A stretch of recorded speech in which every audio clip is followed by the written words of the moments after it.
Hello everyone, welcome to my channel. কেমন আছেন আপনারা সবাই? আশা করি ভালো আছেন, আমিও ভালো আছি। আজকে নিয়ে আসলাম আমি আনারসের টক।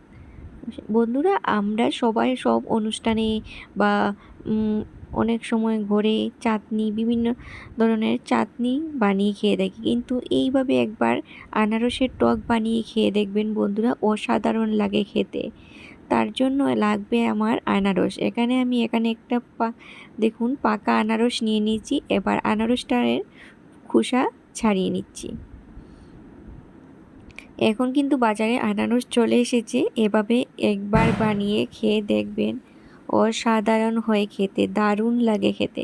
চাটনি তো আমরা সবসময় খেয়ে থাকি, কিন্তু একটু অন্য ধরনের, অন্য রকমের খেতে তো মন চায়। খেয়ে দেখবেন, ভালো লাগে। তারপর দেখুন দেখুন আমি খুব সুন্দর করে খোসাটা ছাড়িয়ে নিয়েছি। তারপর আনারসটাকে আমি 4 ভাগে ভাগ করে নিয়েছি। এবার একটা গ্রেটার নিয়েছি, তার সাহায্যে এবার আমি আনারসটাকে গ্রেট করে নিচ্ছি।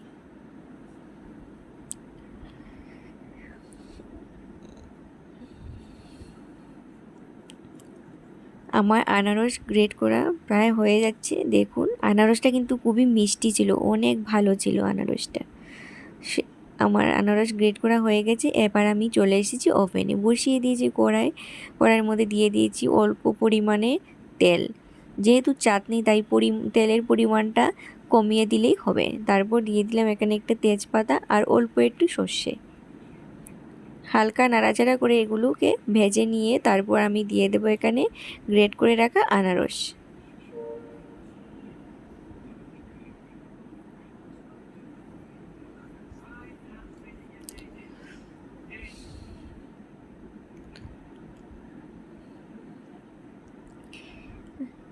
আনারসটাকে ভালোভাবে নেড়েচেড়ে দিয়ে দিচ্ছি।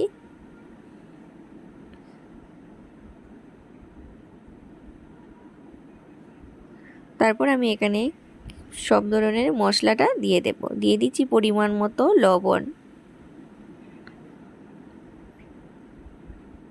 দিচ্ছি পরিমাণ অল্প একটু হাফ চামচের মতো হলুদের গুঁড়ো,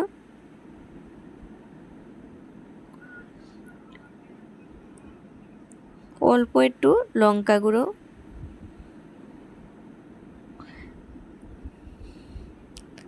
আর দেব অল্প একটু জিরের গুঁড়ো। দিয়ে ভালোভাবে নেড়েচেড়ে আনারসের সাথে মিশিয়ে নেব।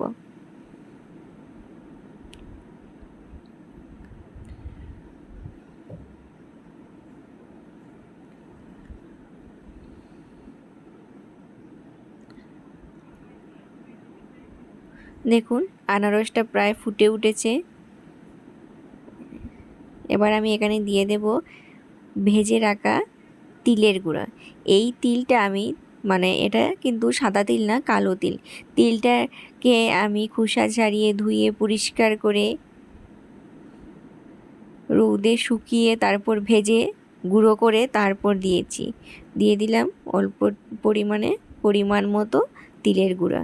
এখানে তোমরা সাদা তিলও ব্যবহার করতে পারো। আমার কাছে কালো তিলটা ছিল তাই আমি কালো তিলটাই দিয়েছি। দিয়ে দেখুন মিশিয়ে নিয়েছি সব আনারসের সঙ্গে। এবার আমি দিয়ে দেব বাদামের গুঁড়ো। এখানে আমি বাদামকে ভেজে খোসা ছাড়িয়ে গ্রাইন্ডারে গুঁড়ো করে নিয়েছিলাম। এবার আমি এখানে পরিমাণ মতো বাদামটাও দিয়ে দিলাম। দিয়ে ভালোভাবে নেড়েচেড়ে দিয়েছি। এবার দিয়ে দেব কিছুটা পরিমাণে নারকেল গুঁড়া।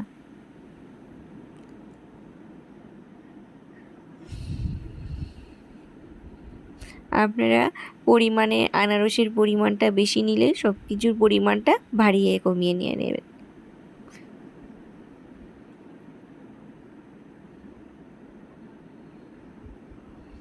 সব কিছু ভালোভাবে মিশিয়ে নিতে হবে।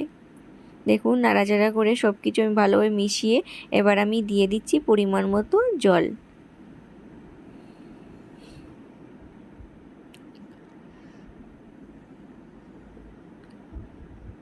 বেশি ঘন করব না, চাটনি টাইপের করব না, যেহেতু টক তাই এত চাটনির মতো হলে ভালো লাগবে না, একটু ঝুলঝুল হলে ভালো লাগবে। তাই আমি আরও কিছুটা পরিমাণে জল দিয়ে দিয়েছি।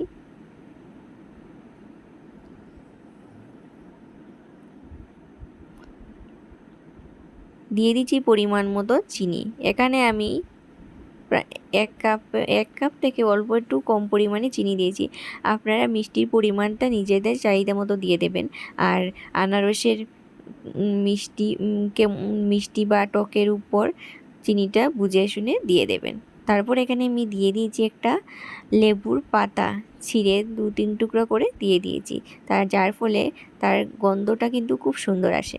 তারপর ঢেকে আমি 3-4 মিনিটের মতো খুব রান্না করে নিয়েছি। এই পর্যায়ে কিন্তু একটু লবণটা টেস্ট করে নেবেন, তাহলে বুঝে নেবেন চিনি ও লবণের পরিমাণ লাগবে কিনা। আমার একটু লবণটা কম মনে হয়েছিল, তাই আমি এখানে একটু অল্প পরিমাণে লবণ অ্যাড করে নিয়েছি। আমার চাটনি পুরোপুরি রেডি। এবার আমি চুলোটা অফ করে দেব।